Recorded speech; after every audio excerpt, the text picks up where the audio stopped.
Leaving land behind. Heading out to St. Lucie Inlet. Going to Oriental, North Carolina.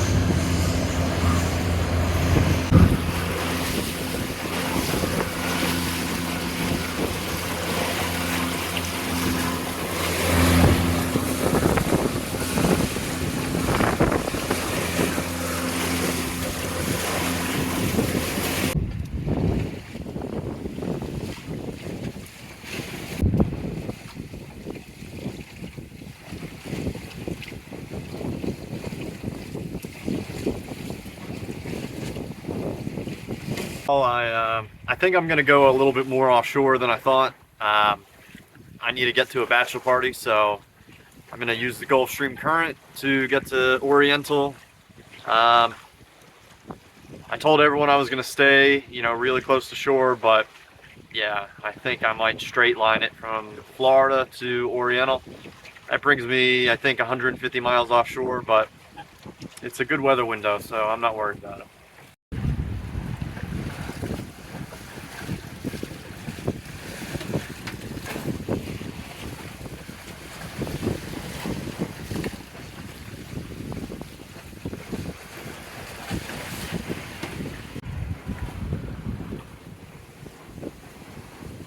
We are going fast downwind. Got the preventer on the main.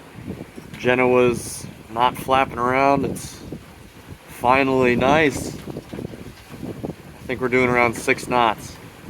So we'll get there when we get there.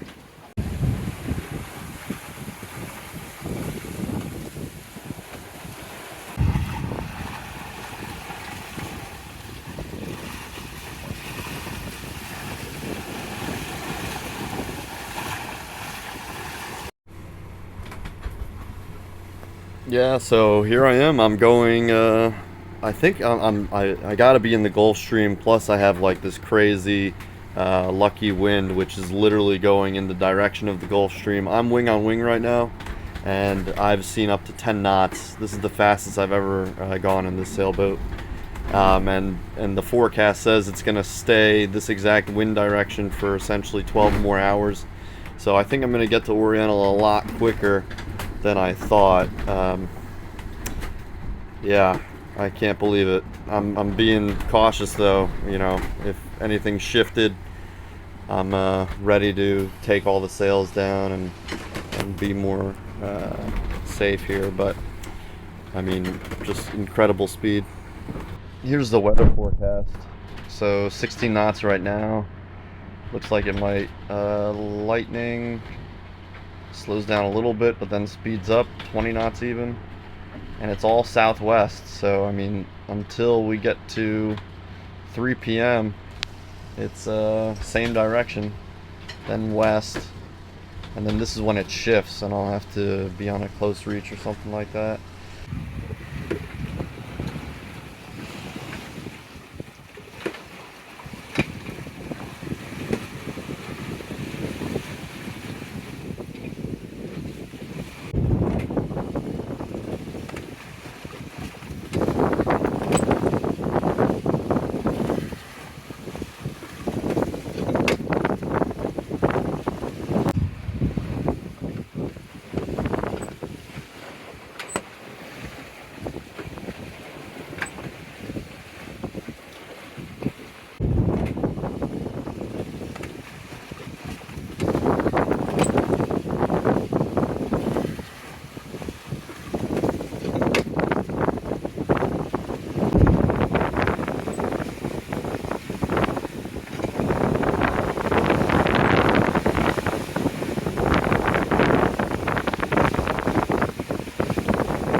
Absolutely crazy overnight, like crazy good. I got to a max of 12 knots. The Gulfstream and the wind were perfectly aligned, and I was going straight through it.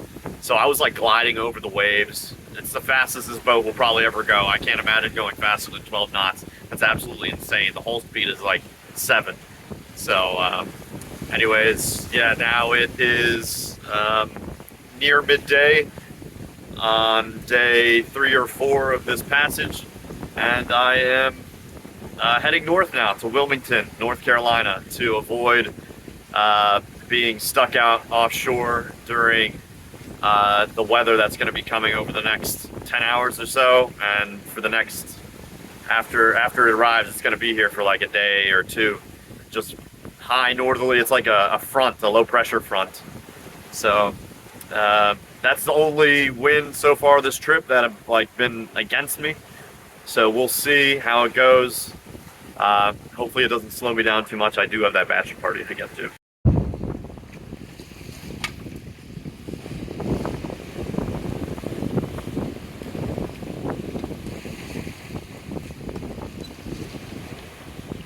That is a big ship. Whoa.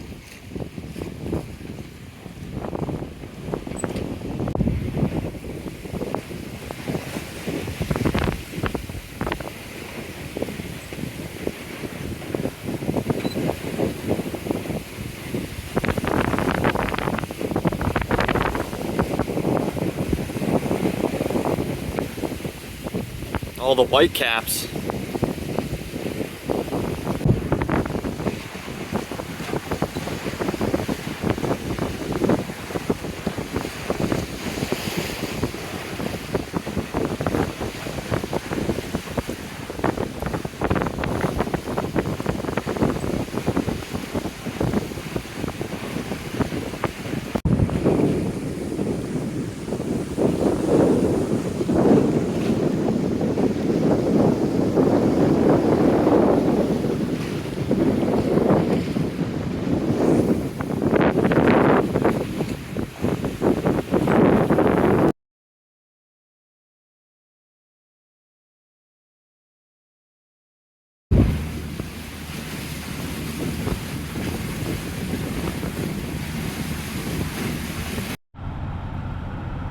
Alright, so this is the Windy app. Normally Windy is for wind, but I was using it. There's a layer within the Windy app for ocean waves and current, and it kind of tells you and shows you where the Gulfstream is. So this was what I was using to kind of determine the western side and the eastern end to the Gulfstream. Just using, you know, approximate distances, you know, from what I could measure on land. And what this shows is that, you know, in the center of the Gulfstream, it's like 2.5 knots. You know, sometimes I was seeing that it was up to like 3 knots. But yeah, this is what I was following to get up to my destination. All right, so yeah, I used the track here to kind of show exactly where I began my trip and where I ended it. I left Stuart, and I started on a straight line course all the way to North Carolina. I'm not sure what happened, but this track kind of ended. Let's see. It just stopped at around 160 miles, and then I turned on a new track. But the cool thing about this is it showed that I was doing average of 4.5 knots. It was 162 miles, and I got up to 8.7 knots. Yeah, this first half of the trip was pretty light winds, so I was glad I was in the Gulfstream. Hey bird, resting? I would too. You're 80 miles offshore. What are you doing?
And then the second half of the trip was starting in the middle of the ocean, lasted 313 miles, and I was averaging 5.1.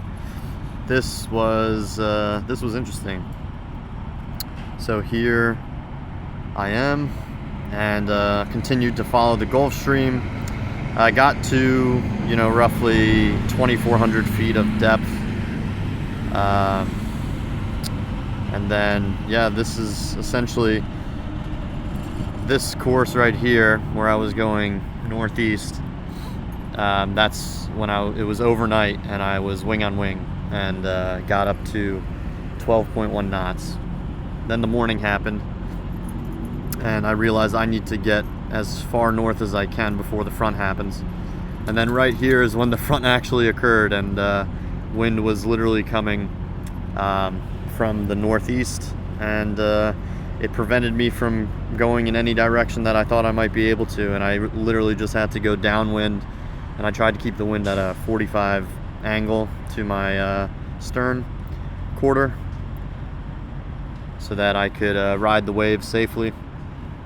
And I literally just rode that downwind during the 30 knot winds all the way to Charleston, where I ended up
one big suspension bridge.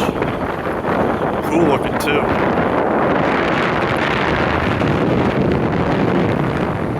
Think we'll clear it. So here they are, the bastards who tried to run me over offshore. I guess they had appointments.